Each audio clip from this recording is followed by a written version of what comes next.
From Bachelor of Science in Business Administration, may I call on Kristen May Novoa, Honorable Mention Recipient.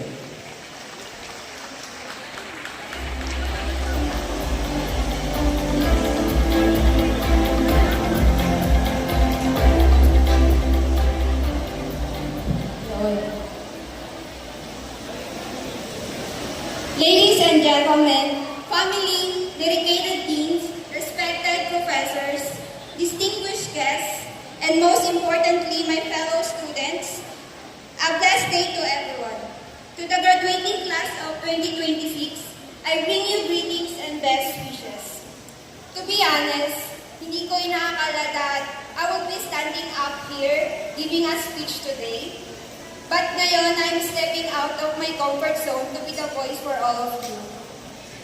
Because these last 4 years of college, they were completely different. Everyone I met was different.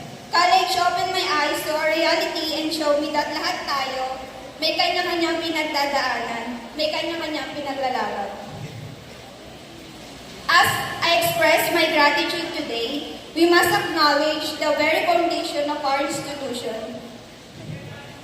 I would like to offer my sincere gratitude for our late President, Mr. Francisco Magbantay Sr., because of his vision to build this school, his willingness to teach, and his dedication to spreading knowledge. To our school president, Dr. Loreto F. Magbantay, thank you for the commitment to provide quality education where students can really thrive and excel. To our Vice President for Administration, Dr. Noemi Magbantay, thank you for managing our institution with dedication and love.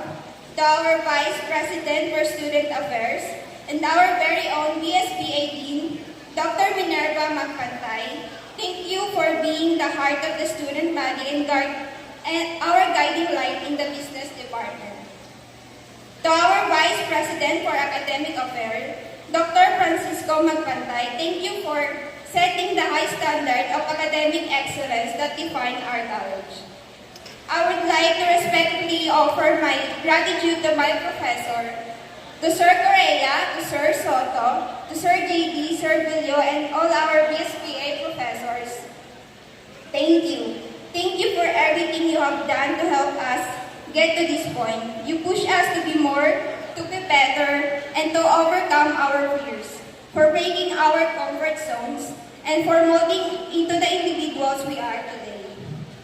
Now our parents, guardians, and families, if there is anyone who deserves a standing ovation and biggest trophy today, it is you, our proud families. This recognition belongs to you as much as it belongs to us. To my uncle, my guardian, and my papa, thank you for everything. I know you went through so much just to take care of me and guide me to where I am today. Hindi ko makakalimutan lahat ng nagawa mo para sa akin just to be here today.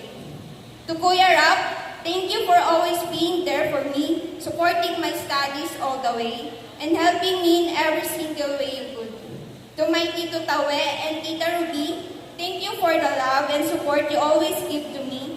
Thank you because kahit sa maliit na bagay, nandyan kayo para sa akin. And lastly, to my daddy, I am standing on this stage today because of your never-ending support. Para sa inyo po ito lahat. Thank you so much for the love. I hope you can hear this and I hope you are here today. To my fellow classmates and friends, look at how far we have come.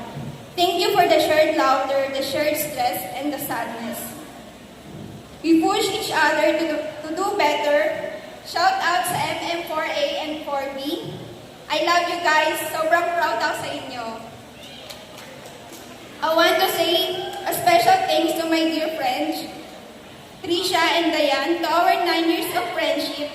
Thank you for being my sisters and thank you for always taking care of me. Thank you for listening to my silence.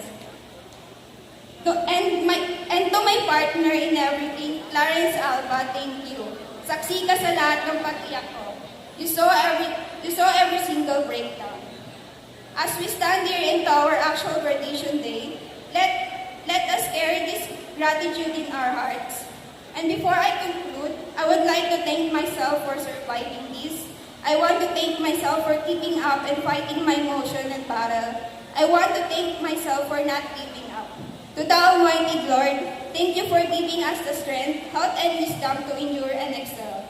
Thank you very much. Congratulations to everyone, and may God bless us all. Thank you. Thank you very much, Miss Christine May T. Naboa.